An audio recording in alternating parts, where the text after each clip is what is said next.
আমাদের প্রভু এক নবীর উম্মত জীবন বিধানে ওই শিবানী কুরআন আমাদের প্রভু এক নবীর উম্মত জীবন বিধানে ওই শিবানী কুরআন তব কেন এক নাও হে মুসলমান এক হও করি আহ্বান বাইতুল্লাহ মদিনা শরীফে উহুদ পাহাড়ে বদরের মাঠে একটাই জীবন একটাই তো মরণ একটাই জীবন একটাই তো মরণ সব মিল সবখানে একটাই প্রাণ তব কেন এক নাও হে মুসলমান এক হও করি আহ্বান তব কেন এক নাও হে মুসলমান এক হও করি আহ্বান আল্লাহর নবীর সাহাবী হযরত আব্দুল্লাহ ইবনে হুযাফা আল্লাহর নবীর একজন সাহাবী ছিলেন হযরত ওমর রাদিয়াল্লাহু তাআলা আনহুর কালে রোম সম্রাটের সাথে সরাসরি একটি যুদ্ধ হয় ওই যুদ্ধের মধ্যে আল্লাহর নবীর সাহাবী হযরত আব্দুল্লাহ ইবনে হুযাফা তিনি সেই যুদ্ধে সরাসরি অংশগ্রহণ করলেন ওই রোমের বাদশার অর্ডার ছিল যুদ্ধের ফলাফল যেমনই হোক না কেন যুদ্ধে হারি বা জিতি যাই হোক না কেন কিন্তু এই যুদ্ধের মাধ্যমে মুসলমানদের কিছু সৈন্যবাহিনীদেরকে তাদেরকে গ্রেফতার করে আমার সামনে নিয়ে আসবে আমি তাদেরকে একটু পরীক্ষা করে দেখতে চাই তাদের ঈমান কত পাকাপোক্ত সুবহানাল্লাহ তাদের ঈমানটা কত শক্ত একটু আমি পরীক্ষা করে দেখতে চাই রোম সম্রাটের কথা অনুযায়ী ওই বাদশা যখন তার উজির নাজিরকে অর্ডার করলেন ওই মুসলমানদের মধ্য থেকে কিছু সংখ্যক লোককে হলেও গ্রেফতার করে আমার সামনে নিয়ে আসবে এই অর্ডার পাওয়ার পর যুদ্ধের শেষ লগ্নে কিছু মুসলমানদের সংখ্যক সদস্যদেরকে সৈন্যবাহিনীদেরকে গ্রেফতার করা হলো বাদশার কাছে খবর পাঠিয়ে দেওয়া হলো রোমের বাদশা আপনার কথা অনুযায়ী মুসলমানদের কিছু সংখ্যক সৈন্যবাহিনীদেরকে গ্রেফতার করা হয়েছে আপনি যদি অনুমতি দেন তাহলে তাদেরকে আপনার সামনে উপস্থাপন করব বাদশা অর্ডার করে দিলেন তাদেরকে পাঠিয়ে দাও ওই সৈন্যবাহিনীদেরকে মুসলমানদের সৈন্যবাহিনীদেরকে রোম বাদশার সেই রাজার সিংহাসনের কাছে এসে নিয়ে উপস্থিত হলো এবার বাদশা তাদেরকে দেখার পর উজির নাজির আশপাশে যত সৈন্যবাহিনী ছিল ওই বাদশার সৈন্যবাহিনীগুলা মনে মনে খুশি আনন্দেতে উৎফুল্ল হচ্ছে আজকে বুঝি বাদশা ওই মুসলমান সৈন্যবাহিনীদেরকে হত্যা করে ফেলবে তাদের কল্লাগুলো আলাদা করে দেবে অথবা তাদেরকে ফাঁসির কাস্টে ঝুলাবে কিন্তু রোমের বাদশা এই কাজ না করে বরঞ্চ তাদেরকে সুন্দর করে আপ্যায়ন করে তাদের পাশে বসালেন তিনার পাশে যখন বসিয়ে দিলেন জিজ্ঞেস করলেন তোমাদের মধ্যে লিডার কে রোমের বাদশা জিজ্ঞেস করলেন তোমাদের লিডার কে মুসলমান কখনো লিডার বিহীন কোনো জামাতও বের হয় না ঠিক কিনা যদি 3 দিনের 5 দিনের 1 সপ্তাহ চিল্লাতেও যায় তারপরও একজন মুরব্বী নির্বাচন করে দেয়, ঠিক কিনা? দাওয়াতি কাজে গেলেও একজন লিডারশিপ নিয়োগ করা হয়, ঠিক কিনা? ঠিক বন্ধুরা আমার, যখন রোম সম্রাট জিজ্ঞেস করলেন তোমাদের এখানে যারা আছো তাদের মধ্যে লিডারকে, একজন তাগড়া যুবক দাঁড়িয়ে বললেন আমি হচ্ছেন লিডার। জিজ্ঞেস করা হলো তোমার নাম কি?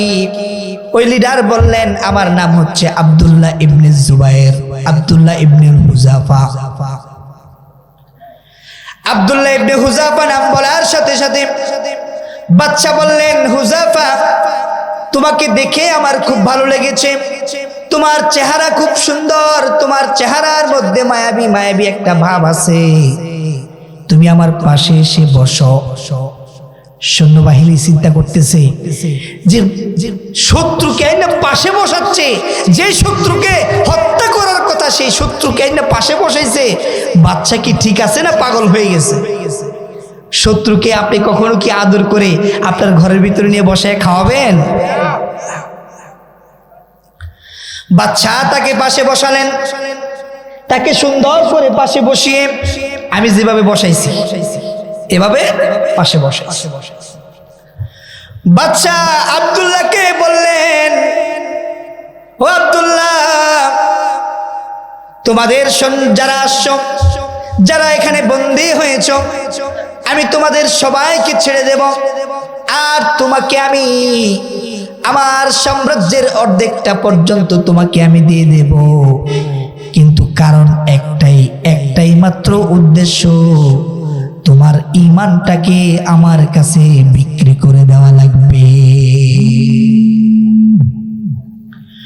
পার্থক্য শুধু একটাই, তোমাকে আমি সব দিতে রাজি, কিন্তু পার্থক্য এক জায়গায়, তুমি হচ্ছে মুসলমান, আমি হচ্ছেন খ্রিস্টান, তাহলে তোমার সাথে আমার তো যায় না, তুমি কালিমা ছেড়ে দাও, খ্রিস্টান ধর্ম গ্রহণ করে নাও। তুমি যদি খ্রিস্টান ধর্ম গ্রহণ করো তাহলে তোমার বড় বিপদ হতে পারে। কেমন বিপদ? তোমার আত্মীয় স্বজন, তোমার মা বাবা সবাই তোমাকে পরিত্যাজ্য করে দেবে, তোমার কোনো কিছুই থাকবে না, তুমি নিঃস্ব হয়ে যাবে। চিন্তার কোনো কারণ নাই, ভয়ের কোনো কারণ নাই। তুমি যদি খ্রিস্টান ধর্ম গ্রহণ করে ইসলাম থেকে সরে আসে যাও, আমি বাচ্চা তোমাকে আমার একটি ফুটফুটে সুন্দর কন্যা আছে, আমি তোমার সাথে বিবাহ দিয়ে দেব। তোমার সাথে যখন আমার কন্যাকে বিবাহ দিয়ে দেব তখন তো তুমি আমার মেয়ের জামাতা, তুমি আমার মেয়ের জামাতা হিসাবে আমি তোমাকে আমার রাজ্যের অর্ধেকটা তোমাকে দিয়ে দেব, বাকি অর্ধেকটা আমার মৃত্যুর পরে তুমি পেয়ে যাবে। বিনিময়ে এক সময় তুমি বাদশায় পরিণত হবে। একটা মাত্র তুমি কারণ করতে পারলে, একটা কাজ যদি করতে পারো তাহলে তোমার জন্য সব কিছু ওপেন হয়ে যাবে।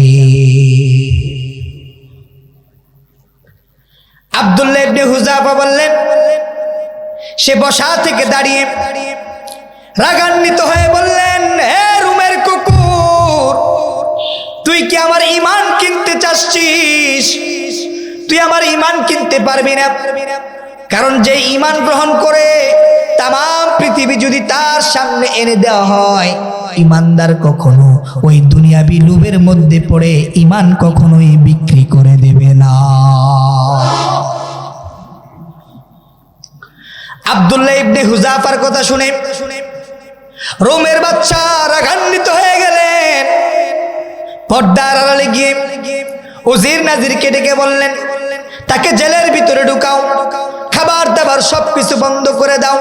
তার কত বড় সাহস! আমি বাচ্চার সাথে সে তর্ক করেছে, আমার প্রস্তাব সে গ্রহণ করে নাই, বরং সে উল্টা আমাকে কুকুরের বাচ্চা বলে গালি দিয়েছে।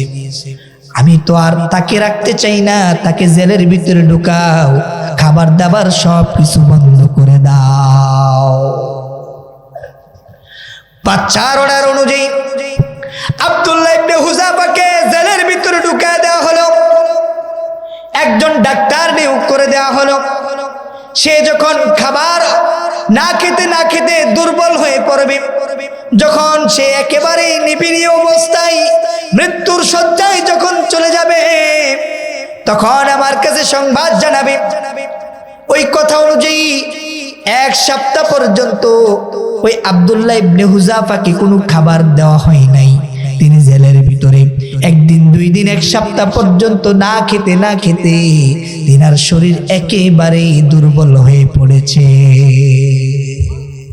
এই জন্য যারা এদিক সেদিক ঘোরাফেরা করছেন, আমি প্রত্যেকের কাছে অনুরোধ করব, আসুন এই 2-3টা দিন আমরা কোরআনের জন্য, ইসলামের জন্য, আল্লাহ রাসূলের জন্য এই বেহেশতের বাগানে আমরা নিজেদেরকে সম্পৃক্ত করে নিই, যাতে করে অন্তত পরকালে মুক্তির একটা ফয়সালা যেন আমরা এই মাহফিল থেকে পেতে পারি। আল্লাহ রাব্বুল আলামিন সবাইকে সে তৌফিক দান করুন। আমরা সবাই পড়ি আমিন। সম্মানিত ভাইরা আমার, আসুন আমরা আমাদের আলোচনার শুরুতে সেই মহান রব্বে কারীমের দরবারে কালিমাতুশ শুকর আদায় করছি, যিনি আপনাকে আমাকে অত্যন্ত মেহেরবানি করে, দয়া করে, মায়া করে, ইহসান করে সুস্থ রেখে, দুনিয়াবী সমস্ত কাজ থেকে বিরত রেখে এই সুন্দর মাজলিসে আসার বসার, উলামায়ে কেরামদের জবান থেকে কোরআন এবং হাদিসের আলোকে বহুনিসৃত বাণী শোনার তৌফিক যিনি দিয়েছেন, সেই মহান রব্বে কারীমের দরবারে কালিমাতুশ শুকর আদায় করে পড়ছি আলহামদুলিল্লাহ। আরেকটু জোরে বলি আলহামদুলিল্লাহ। রব্বানা লাকাল হামদ হামদান কাসীরান তাইয়িবান মুবারাকান ফীহি ইয়া রাব্বি লাকাল হামদু। প্রশংসা করলাম কার? একটু জোরে বলেন, জবানটা ছেড়ে দিয়ে বলেন, নিজের ঘুমের আইনটা ছেড়ে দিয়ে বলেন, প্রশংসা করলাম কার? সবখানে প্রশংসা করতে হবে কার? সব জায়গায় প্রশংসা করব কার? খাওয়ার সময়, হাঁটার সময়, ঘুমাবার সময়, বউকে পিটানোর সময়। বউকে পিটায় এমন লোক আছে না নাই? আছে। আপনি একটু সামনে আসেন, আর একটু সামনে আসেন, একটু পিছনে মুরব্বি এখানে আসেন। শ্রেষ্ঠ নিয়ামত তোমারই পদ তলে রয়েছে জান্নাত। সুবহানাল্লাহ। এই পৃথিবী থাকতো গো ফুল পাখিহীন, এই পৃথিবী থাকতো গো মায়া মমহীন, যদি না পেত মায়ের মায়া বিহার, যদি না পেত মায়ের মায়া বিহার, ও গো মা তুমি এই ধরনের শ্রেষ্ঠ নিয়ামত তোমারই পদ তলে রয়েছে জান্নাত। সুবহানাল্লাহ। এই জন্য মায়ের জাতিকে কি করতে হবে? সম্মান করতে হবে, মহব্বত করতে হবে, ভালোবাসতে হবে, তাদেরকে তাদের জায়গায় রেখে তাদেরকে মর্যাদা দিতে হবে। আল্লাহ তৌফিক দান করুন। আমরা সবাই পড়ি আমিন।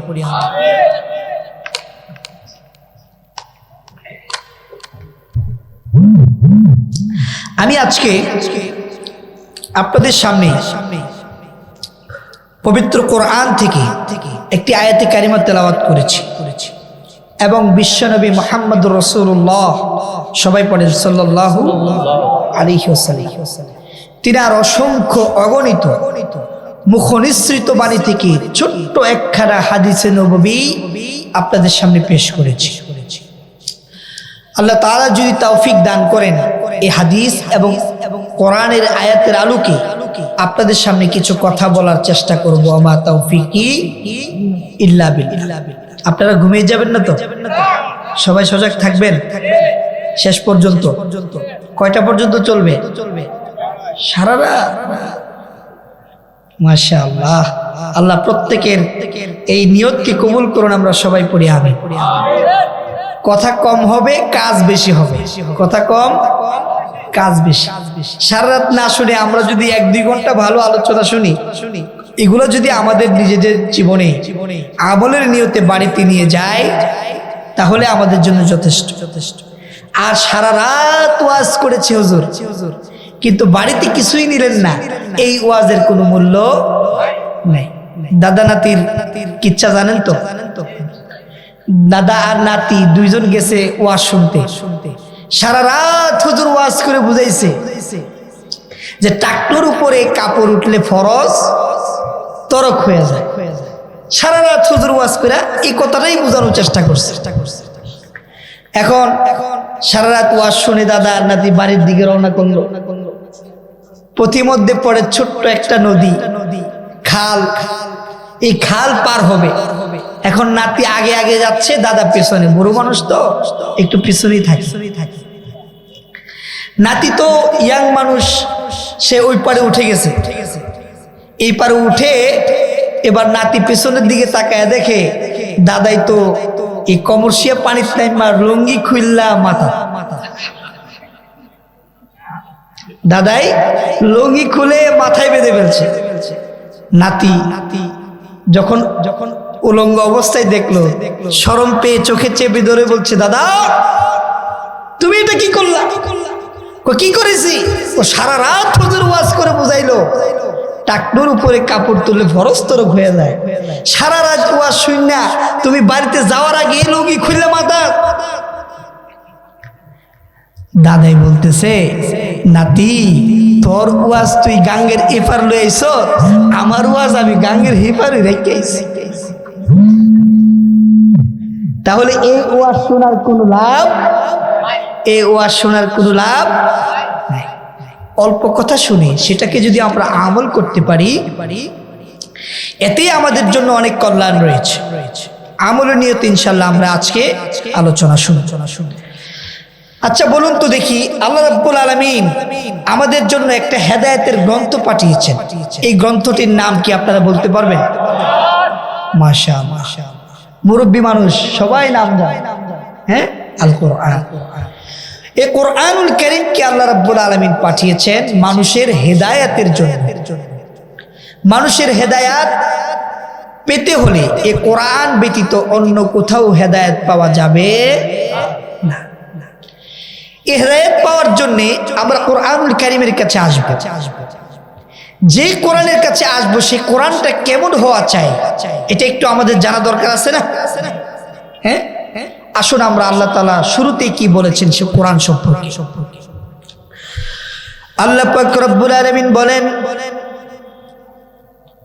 যালিকাল কিতাবু লা রাইবা ফীহি হুদাল লিল মুত্তাকিন। যালিকাল কিতাব, এটি এমন একটি কিতাব, এ কোরআনুল কারীম এমন একটি কোরআন, লা রাইবা ফীহি, যার মধ্যে বিন্দু পরিমাণ কোনো সন্দেহ নাই। সুবহানাল্লাহ। হুদাল লিল মুত্তাকিন, হুদাল লিল মুত্তাকিন, হুদাল লিল মুত্তাকিন, যারা মুত্তাকি হতে চায় তাদের জীবনের হেদায়েতের গ্রন্থ হিসাবে এই মহাগ্রন্থ আল কোরআনকেই তারা গ্রহণ করা লাগবে।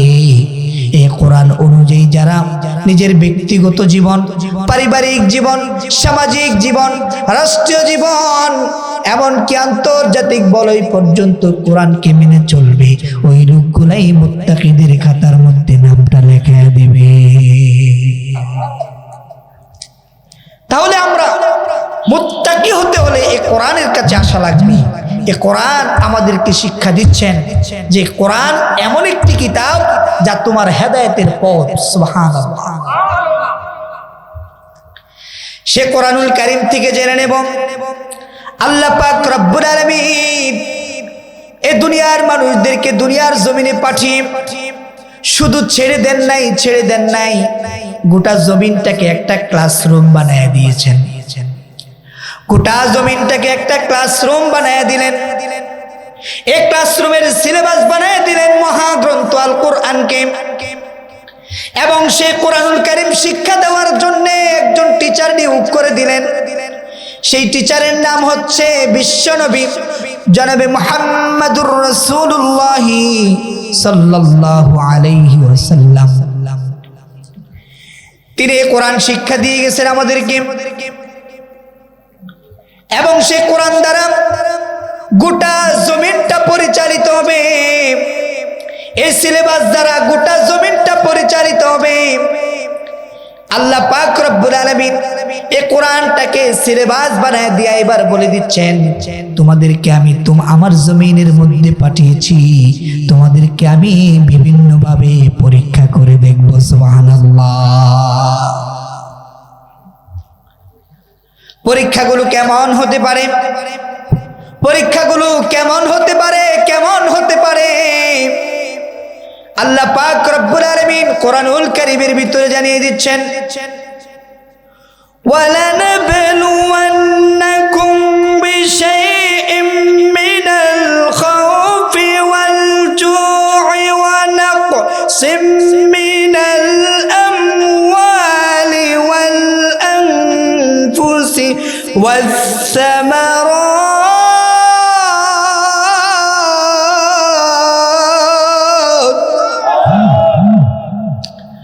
আল্লাহ তাআলা জানিয়ে দিচ্ছেন, আমি তোমাদেরকে পরীক্ষা করব। ওয়ালানাবলুওয়ান্নাকুম বিশাইইম মিনাল খাউফ, তোমাদেরকে আমি ভয়ের মাধ্যমে পরীক্ষা করব, ভয়ের মাধ্যমে পরীক্ষা করব। এমন ভাবে তোমার সামনে ভয় আসবে, তুমি ভয়কে ভয় পেয়ে যদি ঈমান থেকে সরে দাঁড়িয়ে যাও, ইসলাম থেকে বিচ্ছিন্ন হয়ে যাও, তাহলে তুমি কখনো মুমিনদের খাতায় নাম লেখাতে পারবে না।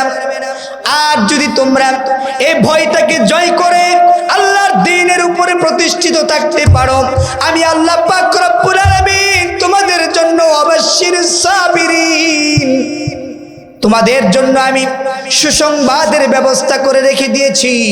সুসংবাদটা কেমন হতে পারে একটু পরে বলবো আমি। ওয়ালানাবলুওয়ান্নাকুম মিনাল খাউফ, ভয় এমন একটি ভয়ঙ্কর শব্দ। ভয়, ভয় শব্দটি শুনলেই কেমন জানি আটকে ওঠে, নিজের শরীরটা পর্যন্ত জেগে ওঠে, নিজের শরীরের লোমবাটা পর্যন্ত খাড়া হয়ে যায়, নিজের বুকের ভিতরে কেমন জানি একটা ধরফর ধরফর তৈরি হয়ে যায়, ঠিক কিনা? এখন বলুন তো দেখি, এই ঈমান টিকিয়ে রাখতে গিয়ে, আল্লাহর জমিনে আল্লাহর দ্বীনের পরীক্ষা দিতে গিয়ে, আল্লাহর ইসলামের উপরে টিকে থাকতে গিয়ে, নিজের ঈমানের পরীক্ষার মধ্যে নবী আলাইহিস সালাম থেকে নিয়ে সাহাবায়ে কেরাম বলেন, তাবিঈন বলেন, খুলাফায়ে রাশিদিন বলেন, এমনকি এখনো পর্যন্ত আমাদের দেশে উলামায়ে কেরামরা এই আল্লাহর জমিনে আল্লাহর দ্বীন প্রতিষ্ঠিত করতে গিয়ে অসংখ্য আলেম উলামারা পর্যন্ত ভয়ের শিকার হচ্ছেন কিনা?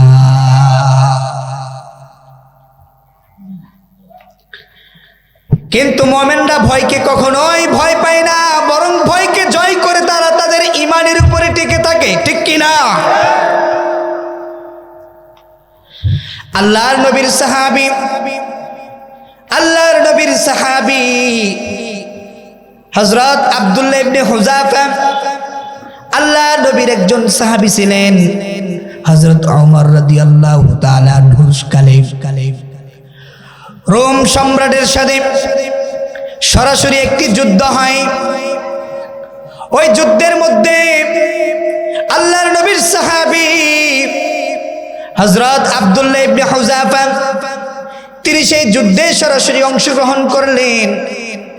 ওই রোমের বাদশার অর্ডার ছিল, যুদ্ধের ফলাফল যেমনই হোক না কেন, যুদ্ধে হারি বা জিতি যাই হোক না কেন, কিন্তু এই যুদ্ধের মধ্যে, এই যুদ্ধের মাধ্যমে মুসলমানদের কিছু সৈন্যবাহিনীদেরকে তাদেরকে গ্রেফতার করে আমার সামনে নিয়ে আসবে। আমি তাদেরকে একটু পরীক্ষা করে দেখতে চাই তাদের ঈমান কত পাকাপোক্ত। সুবহানাল্লাহ। তাদের ঈমানটা কত শক্ত একটু আমি পরীক্ষা করে দেখতে চাই। রোম সম্রাটের কথা অনুযায়ী ওই বাদশা যখন তার উজির নাজিরকে অর্ডার করলেন, ওই মুসলমানদের মধ্য থেকে কিছু সংখ্যক লোককে হলেও গ্রেফতার করে আমার সামনে নিয়ে আসবে। এই অর্ডার পাওয়ার পর যুদ্ধের শেষ লগ্নে কিছু মুসলমানদের সংখ্যক সদস্যদেরকে, সৈন্যবাহিনীদেরকে গ্রেফতার করা হলো। বাচ্চার কাছে খবর পাঠিয়ে দেওয়া হলো, ও রোমের বাদশা, আপনার কথা অনুযায়ী মুসলমানদের কিছু সংখ্যক সৈন্যবাহিনীদেরকে গ্রেফতার করা হয়েছে। আপনি যদি অনুমতি দেন তাহলে তাদেরকে আপনার সামনে উপস্থাপন করব। বাদশা অর্ডার করে দিলেন, তাদেরকে পাঠিয়ে দাও। ওই সৈন্যবাহিনীদেরকে, মুসলমানদের সৈন্যবাহিনীদেরকে রোম বাদশার সেই রাজার সিংহাসনের কাছে এসে নিয়ে উপস্থিত হলো। এবার বাদশা তাদেরকে দেখার পর উজির নাজির আশপাশে যত সৈন্যবাহিনী ছিল, ওই বাদশার সৈন্যবাহিনীগুলা মনে মনে খুশি আনন্দেতে উৎফুল্ল হচ্ছে। আজকে বুঝি বাদশা ওই মুসলমান সৈন্যবাহিনীদেরকে হত্যা করে ফেলবে, তাদের কল্লাগুলো আলাদা করে দেবে, অথবা তাদেরকে ফাঁসির কাস্টে ঝুলাবে। কিন্তু রোমের বাদশা এই কাজ না করে বরঞ্চ তাদেরকে সুন্দর করে আপ্যায়ন করে তাদের পাশে বসালেন। তিনার পাশে যখন বসিয়ে দিলেন, জিজ্ঞেস করলেন, তোমাদের মধ্যে লিডার কে? রোমের বাদশা জিজ্ঞেস করলেন, তোমাদের লিডার কে? মুসলমান কখনো লিডারবিহীন কোনো জামাতও বের হয় না, ঠিক কিনা? যদি 3 দিনের 5 দিনের 1 সপ্তাহ সিল্লাতেও যায়, তারপরও একজন মুরব্বী নির্বাচন করে দেয়, ঠিক কিনা? দাওয়াতি কাজে গেলেও একজন লিডারশিপ নিয়োগ করা হয়, ঠিক কিনা? ঠিক বন্ধুরা আমার, যখন রোম সম্রাট জিজ্ঞেস করলেন, তোমাদের এখানে যারা আছো তাদের মধ্যে লিডার কে? একজন তাগড়া যুবক দাঁড়িয়ে বললেন, আমি হচ্ছেন লিডার। জিজ্ঞেস করা হলো, তোমার নাম কি? ওই লিডার বললেন, আমার নাম হচ্ছে আব্দুল্লাহ ইবনে জুবায়ের, আব্দুল্লাহ ইবনে হুযাফা। আব্দুল্লাহ ইবনে হুযাফা নাম বলার সাথে সাথে বাদশা বললেন, হুযাফা, তোমাকে দেখে আমার খুব ভালো লেগেছে, তোমার চেহারা খুব সুন্দর, তোমার চেহারার মধ্যে মায়াবী একটা ভাব আছে, তুমি আমার পাশে এসে বসো। সৈন্যবাহিনী চিন্তা করতেছে যে শত্রুকে আইনা পাশে বসাচ্ছে, যে শত্রুকে হত্যা করার কথা সেই শত্রুকে আইনা পাশে বসাইছে। বাচ্চা কি ঠিক আছে না পাগল হয়ে গেছে? শত্রুকে আপনি কখনো কি আদর করে আপনার ঘরের ভিতরে নিয়ে বসায় খাওয়াবেন? বাচ্চা তাকে পাশে বসালেন, তাকে সুন্দর করে পাশে বসিয়ে আমি যেভাবে বসাইছি এভাবে পাশে বসাইছি। বাদশা আব্দুল্লাহকে বললেন, ও আব্দুল্লাহ, তোমাদের যারা আসছো, যারা এখানে বন্দী হয়েছ, আমি তোমাদের সবাইকে ছেড়ে দেব, আর তোমাকে আমি আমার সাম্রাজ্যের অর্ধেকটা পর্যন্ত তোমাকে আমি দিয়ে দেব। কিন্তু কারণ একটাই মাত্র উদ্দেশ্য, তোমার ঈমানটাকে আমার কাছে বিক্রি করে দেওয়া লাগবে। পার্থক্য শুধু একটাই, তোমাকে আমি সব দিতে রাজি, কিন্তু পার্থক্য এক জায়গায়, তুমি হচ্ছে মুসলমান, আমি হচ্ছেন খ্রিস্টান। তাহলে তোমার সাথে আমার তো যায় না, তুমি কালিমা ছেড়ে দাও, খ্রিস্টান ধর্ম গ্রহণ করে নাও। তুমি যদি খ্রিস্টান ধর্ম গ্রহণ করো তাহলে তোমার বড় বিপদ হতে পারে। কেমন বিপদ? তোমার আত্মীয় স্বজন, তোমার মা বাবা সবাই তোমাকে পরিত্যাজ্য করে দেবে, তোমার কোনো কিছুই থাকবে না, তুমি নিঃস্ব হয়ে যাবে। চিন্তার কোনো কারণ নাই, ভয়ের কোনো কারণ নাই। তুমি যদি খ্রিস্টান ধর্ম গ্রহণ করে ইসলাম থেকে সরে এসে যাও, আমি বাচ্চা তোমাকে, আমার একটি ফুটফুটে সুন্দর কন্যা আছে, আমি তোমার সাথে বিবাহ দিয়ে দেব।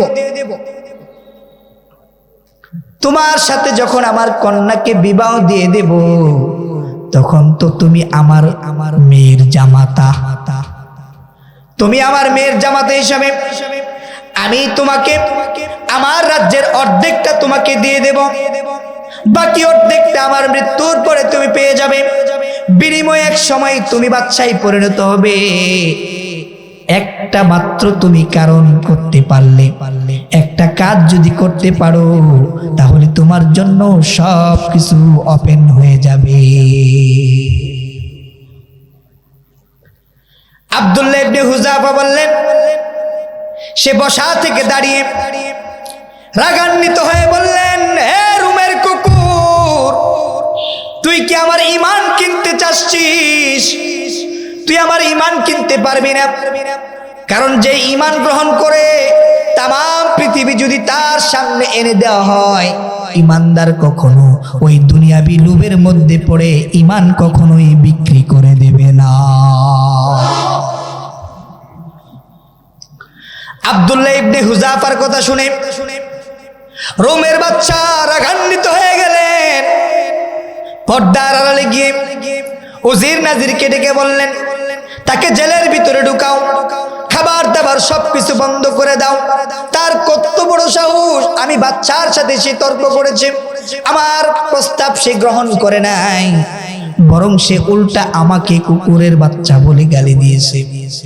আমি তো আর তাকে রাখতে চাই না, তাকে জেলের ভিতরে ঢুকাও, খাবার দাবার সব কিছু বন্ধ করে দাও। বাচ্চার অর্ডার অনুযায়ী আব্দুল্লাহ ইবনে হুযাফাকে জেলের ভিতরে ঢুকায় দেওয়া হলো। একজন ডাক্তার নিয়োগ করে দেওয়া হলো। সে যখন খাবার না খেতে দুর্বল হয়ে পড়বে, যখন সে একেবারে নিবিড় অবস্থায় মৃত্যুর শয্যায় যখন চলে যাবে, তখন আমার কাছে সংবাদ জানাবে। ওই কথা অনুযায়ী 1 সপ্তাহ পর্যন্ত ওই আব্দুল্লাহ ইবনে হুযাফাকে কোনো খাবার দেওয়া হয় নাই। তিনি জেলের ভিতরে 1 দিন 2 দিন 1 সপ্তাহ পর্যন্ত না খেতে তিনার শরীর একেবারে দুর্বল হয়ে পড়েছে। ডাক্তার গিয়ে তাড়াতাড়ি বাচ্চাকে জানালেন, বাচ্চা, আব্দুল্লাহ ইবনে হুযাফা তো না খেতে কেমন জানি মৃত্যু শয্যায় চলে যাচ্ছে, পিপাসার্ত অবস্থায় কেমন জানি করছে। এখন যদি খাবার দেয়া না হয়, তাহলে আব্দুল্লাহ ইবনে হুযাফা হয়তোবা বড় ধরনের কোনো দুর্ঘটনার শিকার হতে পারেন। বাচ্চা বললেন, ডাক্তার খাবার নিয়ে যাও। কি খাবার নেব? বাচ্চা বলেন, তার জন্য শূকরের মাংস নিয়ে যাও। নাউজুবিল্লাহ কইতেন না। শূকরের মাংসের সাথে মদ মিশ্রিত পানি নিয়ে যাও। এই দুটা খাবার কি হালাল না হারাম? একটু জোরে কোন, আরো জোরে। তার জন্য শূকরের গোশত এবং মদ মিশ্রিত পানি নিয়ে যাও, নিয়ে তাকে খাবার খেতে দাও। আব্দুল্লাহ ইবনে হুযাফার কাছে যখন এই খাবার নিয়ে গেলেন, তিনি জিজ্ঞেস করলেন, এই খাবারগুলো কি কি? ডাক্তার বললেন, এই খাবারগুলো হচ্ছে শূকরের মাংস আর মদ মিশ্রিত পানি।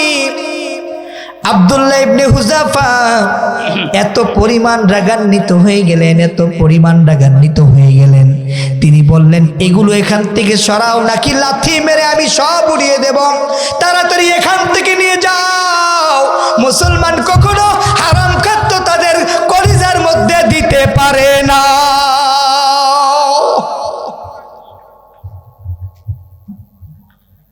খাবারগুলো তাড়াতাড়ি নিয়ে গেল। ডাক্তার গিয়ে জানালো, বাচ্চা, ও বাচ্চা, কার কাছে খাবার পাঠাইলেন?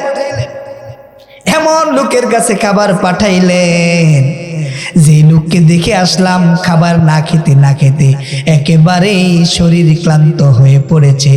যখন আপনি খাবারটা দিলেন, ও বাচ্চা, এই খাবার দেখে সে এমন ভাবে ঈমান শক্তি দিয়ে জেগে উঠেছে, মনে হয়েছে আবার নতুন করে সেই শক্তি পেয়েছে। আল্লাহু আকবার।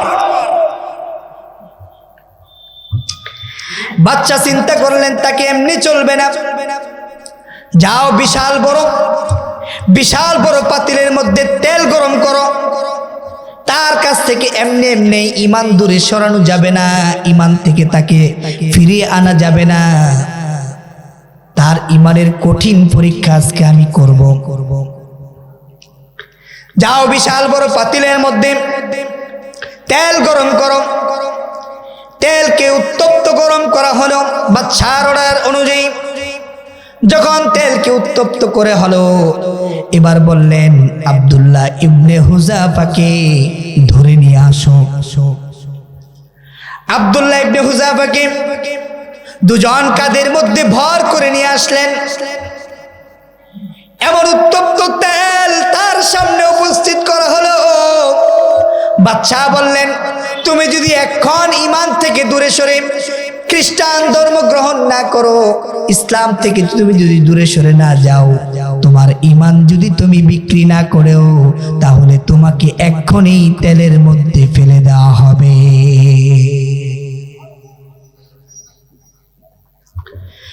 আব্দুল্লাহ ইবনে হুযাফা বললেন, কোনো কাজ হবে না, কোনো কাজ হবে না।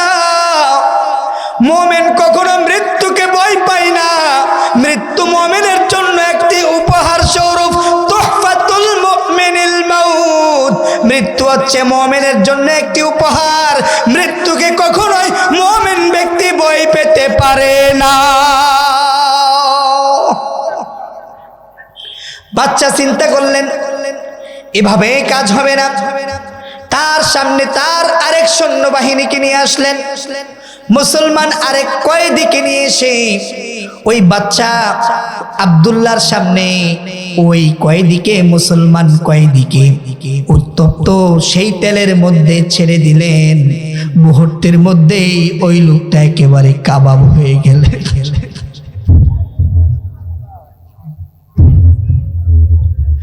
মুসলমানদের সৈন্য, তার সাথে যারা গ্রেফতার হয়েছিল তাদের মধ্য থেকে একজনকে এলেন, সেই উত্তপ্ত তেলের মধ্যে ফেলে দিলেন। তেলের মধ্যে ফেলে দিলেন, মুহূর্তের মধ্যে কাবাবের মতো হয়ে গেল, কিমা গোস্তের মতো হয়ে গেল। গোস্তগুলো মাংস থেকে আলাদা হয়ে গেল। আব্দুল্লাহ ইবনে হুযাফাকে বলা হলো, দেখো তোমার সামনে যে অবস্থা করেছি, তোমারও সেই অবস্থা হবে। তুমি তাড়াতাড়ি আমার প্রস্তাবে রাজি হয়ে যাও।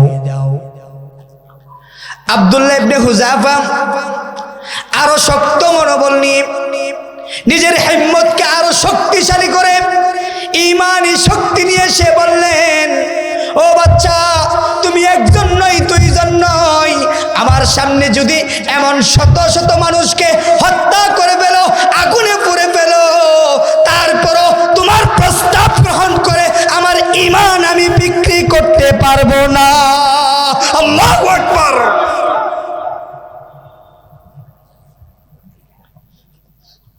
বাচ্চা চিন্তা করলো, তাকে কোনোভাবেই ঈমান থেকে সরানো যাবে না। এবার বাচ্চা বুঝে গেলেন। বাচ্চা এবার বললেন, তাকে আগুনের মধ্যে ফেলে দাও। তাকেও সেই উত্তপ্ত তেলের মধ্যে ফেলে দাও। এবার যখন দুজনে কাঁধে করে উত্তপ্ত তেলের দিকে নিয়ে যাওয়া হচ্ছে আব্দুল্লাহ ইবনে হুযাফাকে, যখন তিনি আস্তে আস্তে হাঁটতেছেন, চোখের কোণেই জর্জর করে পানি ছেড়ে দিচ্ছেন।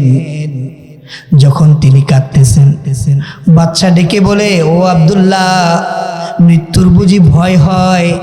তোমার যদি মৃত্যুর ভয় হয়ে থাকে, আমার প্রস্তাবে যদি রাজি হয়ে যাও, আমি তোমাকে তো বাঁচিয়ে দেব, বরং আমি যে ওয়াদা করেছি আমার মেয়েকে তোমার সাথে বিবাহ দেব, আমার রাজ্যের অর্ধেকটা তোমাকে দিয়ে দেব, ওইগুলো না গ্রহণ করে তারপরেও তুমি কেন উত্তপ্ত সেই তেলের দিকে যাচ্ছ? তুমি বুঝি মৃত্যুকে ভয় পাও? কাপুরুষের মতো কেন মৃত্যুকে ভয় পেয়ে তুমি কান্না করছো? আব্দুল্লাহ ডেকে বলেন, ও বাচ্চা, আমি মৃত্যুর ভয়ে কাঁদি না, মৃত্যুর ভয়ে কাঁদি না, মৃত্যুর ভয়ে কাঁদি কাঁদি না, তুমি যে আমাকে উত্তপ্ত তেলের মধ্যে ফেলে দিবে এই জন্য আমি কাঁদি না, আমি কাঁদি না। তাহলে বাচ্চা জিজ্ঞেস করলেন কেন কাঁদো, কেন কাঁদো? ওই আব্দুল্লাহ জবাব দেয়, ওই আগুনের মধ্যে ফেলে দিয়ে, উত্তপ্ত তেলের মধ্যে ফেলে দিয়ে আমাকে তুমি মৃত্যুবরণ করে নিবা, আমি তো শহীদি মৃত্যুবরণ করে জান্নাতের ভিতরে পাখি হয়ে ঘুরবো। সুবহানাল্লাহ। আমি কাঁদতেছি কেন জানো? ও বাচ্চা, আমি কাঁদতেছি, মানুষের জীবন তো একটাই। কয়টা? মানুষের জীবন একটা, মৃত্যু তো একটা। আমি কাঁদতেছি এই কারণে, আমার তো মৃত্যু হয়ে যাবে এখনই। মৃত্যু যখন সংগঠিত হয়ে যাবে, আমি সাথে সাথে আমার রবের সাথে আমার মোলাকাত হয়ে যাবে। আমার রবের সাথে যখন আমার মোলাকাত হয়ে যাবে, আমি যদি শহীদ মর্যাদা পাই, জান্নাতের ভিতরে চলে যাব। জান্নাতের ভিতরে শহীদের জন্য, শহীদদের জন্য আল্লাহ তাআলা স্পেশাল ব্যবস্থা করে রেখে দিয়েছেন। ওয়ালা তাকুলু লিমান ইউকতালু ফি সাবিলিল্লাহি আমওয়াত, যারা আল্লাহর দ্বীনের জন্য জীবন কুরবানি দেয় তাদেরকে কখনোই মৃত বলিও না। কার কথা?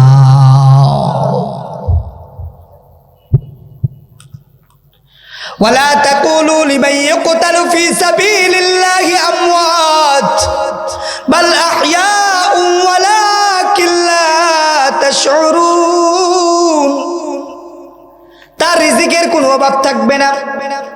ওই শহীদি ব্যক্তিগণ জান্নাতের ভিতরে সবুজ পাখি হয়ে ঘুরবেন, তাদের মন যা চাইবে তাই করতে থাকবে, খাবার দাবারের কোনো অভাব থাকবে না, তাদের রিজিকের কোনো অভাব নাই। আল্লাহ পাক রব্বুল আলামিন তাদেরকে স্পেশাল সম্মান দিয়ে জান্নাতের ভিতরে রেখে দিবে।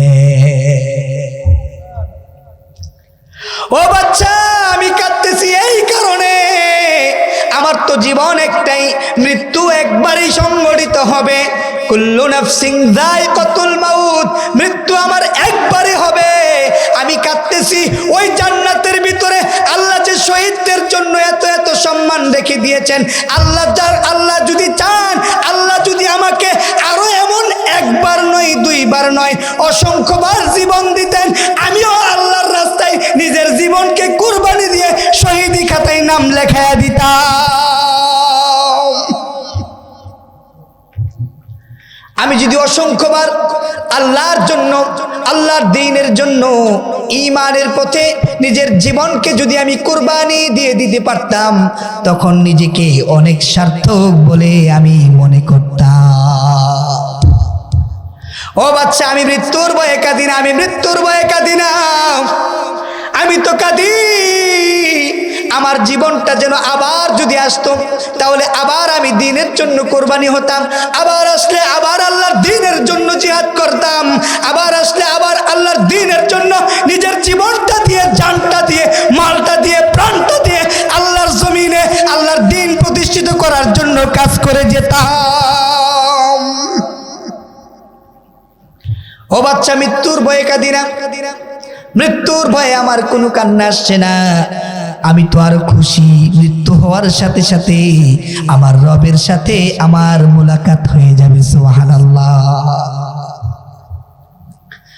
বাদশা এবার বুঝে গেলেন তার ঈমানি পাওয়ার কত বেশি। আল্লাহু আকবার। বাচ্চার উদ্দেশ্যই ছিল ঈমানকে পরীক্ষা করা, তাদের ঈমান কত মজবুত। বাচ্চা বুঝে গেলেন তাকে যত কিছুই করা হোক না কেন, ঈমান থেকে এক চুল পরিমাণ সে দূরে সরে যাবে না। এবার বাচ্চা বললেন, আব্দুল্লাহ ইবনে হুযাফা, তোমার কাছে আমার একটা শেষ আবদার। আব্দুল্লাহ বলেন, বাচ্চা আমার কাছে কি আবদার বলুন। বাচ্চা বলতেছে, তোমাকে আমি মুক্ত করে দেব, তুমি একটা মাত্র কাজ করবা। আব্দুল্লাহ জিজ্ঞেস করলেন, বাচ্চা কি বলুন, কি এমন কাজ? বাচ্চা বললেন, তোমার এত সুন্দর নুরানি চেহারা দিয়ে আমার কপালের মধ্যে একটা চুম্বন খেয়ে দাও। সুবহানাল্লাহ। একটা চুম্বন যদি খাও, আমি বাচ্চা তোমাকে মৃত্যু থেকে বাঁচিয়ে দেব এবং তোমাকে মুক্ত করে দেব। আব্দুল্লাহ ইবনে হুযাফা চিন্তা করতে লাগলেন, একটা চুম্বনের বিনিময়ে যদি আমি মৃত্যু থেকে নিজেকে বাঁচিয়ে নেই, তাহলে বোঝা যাবে আমি আমার ঈমানটাকে তার কাছে নত করে দিলাম। এই জন্য আব্দুল্লাহ ইবনে হুযাফা বললেন, বাচ্চা, তোমার কথা আমি রাখতে পারবো না, তবে একটা কাজ করতে পারবো। তুমি যদি আমার সমস্ত সৈন্যবাহিনীদেরকে ছেড়ে দাও, যত মুসলমান সৈন্যবাহিনীকে তুমি গ্রেফতার করেছো, সমস্ত সৈন্যবাহিনীদেরকে যদি তুমি ছেড়ে দাও, তাহলে আমি তোমার কপালে চুম্বন খাবো। সুবহানাল্লাহ। বাচ্চা তো মনে মনে খুশি, তার মতো একটা লোকের চুম্বন আমার কপালে পড়বে। যাও যাও আব্দুল্লাহ, আমি তোমার সমস্ত সৈন্য সদস্যদেরকে আমি ছেড়ে দিলাম, তবু চুম্বন খাও, তোমার সমস্ত সদস্যদেরকে আমি মুক্ত করে দিলাম। সুবহানাল্লাহ। সাহাবীদের ঈমানি শক্তি কত বেশি ছিল, চিন্তা করতে পারে? আমার প্রিয় ভাইয়েরা, এই ঈমানি শক্তি কি, ঈমানি পরীক্ষা কি শুধু সাহাবীদের আমলেই ছিল নাকি যুগ যুগ ধরে আছে? যুগ যুগ ধরেও ঈমানি পরীক্ষা আছে না নাই? আরো আসছে কোন আছে না নাই? আরো জোরে কোন আছে না নাই? সাহাবীদের পরে যুগ যুগ ধরে ঈমানি পরীক্ষা রয়েছে। এখন সেই পরীক্ষা কি শুধু সৌদি আরবের জন্য নাকি বাংলাদেশের জন্য আসেনি? আরো জোরে কোন আসেনি? পরীক্ষা গোটা পৃথিবীর মানুষের জন্যই পরীক্ষা। তবে আল্লাহর দ্বীনের জন্য, আল্লাহর জমিনে আল্লাহর দ্বীন প্রতিষ্ঠিত করার জন্য জীবন দেওয়ার লোক আমাদের বাংলাদেশেও আছে না? না, একজন নয়, দুইজন নয়, এমন অসংখ্য অগণিত মানুষ এই বাংলাদেশের আল্লাহর জমিনে আল্লাহর দ্বীন প্রতিষ্ঠিত করার জন্যে, কোরআনের আইনকে বাস্তবায়ন করার জন্যে, আল্লাহর দ্বীনকে, আল্লাহর ইসলামকে, এই কোরআনের আইনকে সংসদে পাঠানোর জন্যে একজন নয়, দুইজন নয়, অন্তত 11 জন ব্যক্তি ফাঁসিতে ঝুলে নিজেদেরকে শহীদি খাতায় নাম লেখায় দিছে, ঠিক কিনা?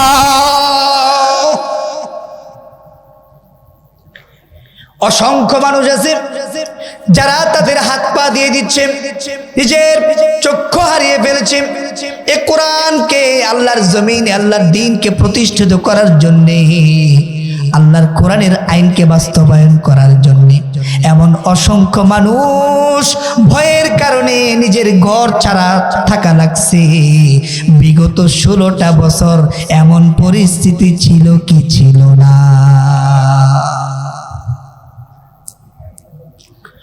আমার প্রিয় ভাইয়েরা, মাত্র একজন ব্যক্তিকে দমানোর জন্য কত ধরনের নাটক সাজিয়েছিল চিন্তা করে দেখুন। আল্লামা সাইয়্যিদী সাহেব, তিনি আল্লাহর জমিনে একমাত্র আল্লাহকে ছাড়া কাউকে ভয় করতেন না। তিনি এই জমিনের মধ্যে আল্লাহর জমিনে আল্লাহর কোরআনের আইনকে প্রতিষ্ঠিত করার জন্য একদিন নয়, 2 দিন নয়, বিগত 50 বছর পর্যন্ত কোরআনের তাফসীর করে গিয়েছে, শুধু বাংলাদেশে নয়, তামাম পৃথিবীতে, ঠিক কিনা? একজন মানুষের জানাজা পর্যন্ত পড়তে দেওয়া হয়নি। এই মিথ্যা বললাম না, সত্য বললাম। একজন মানুষের জানাজা যারা পড়তে দেয় নাই, আল্লাহ 1 বছর পার করে নাই, তাদেরকে আল্লাহ বাংলাদেশ থেকে বের করে দিয়েছে। আল্লাহর দ্বীনের সাথে, আল্লাহর কোরআনের সাথে যদি কোনো ব্যক্তি বেয়াদবি করে, আল্লাহর কোরআনের সাথে যদি কেউ দুশ্মনী করে, যুগে যুগে যেমন আল্লাহ সাহায্যকারী পাঠিয়েছেন, এই যুগেও আল্লাহ সাহায্যকারী পাঠিয়েছেন কি পাঠান নাই? 24-এর আন্দোলন তার প্রকৃষ্ট উদাহরণ। বুলেটের সামনে বুক পেতে দেয়, এমন ভয় নাই, কোনো ভয় নাই, ঈমানি শক্তি দিয়ে বুলেটের সামনে পর্যন্ত বুকটাকে পেতে দিয়েছে, এমন সাহস এই বাংলার জমিনে আছে না নাই? এমন যুবক রয়েছে, আমি মাঝে মধ্যে চিন্তা করি, ওই মুহূর্তটা কত ভয়ঙ্কর ছিল, কত ভয়ঙ্কর ছিল। কিন্তু তারপরেও ওই তাগড়া যুবকগুলো বুলেটকেও ভয় পায় নাই, কোনো কামানকেও ভয় পায় নাই। তাদের উপরে স্টেম রোলার চালানো হয়েছে, কোনো ভয় পায় নাই। সামনে থেকে গুলি এসেছে, ভয় পায় নাই। পেছন থেকে গুলি এসেছে, পিছপা হয় নাই। ডান দিক থেকে গুলি এসেছে, বাম দিকে দৌড়ায় নাই। বাম দিক থেকে গুলি এসেছে, ডান দিকে দৌড়ায় নাই। উপর থেকে হেলিকপ্টার দিয়ে গুলি করে তাদেরকে জমিন থেকে 1 ইঞ্চি সরায় দিতে পারে নাই।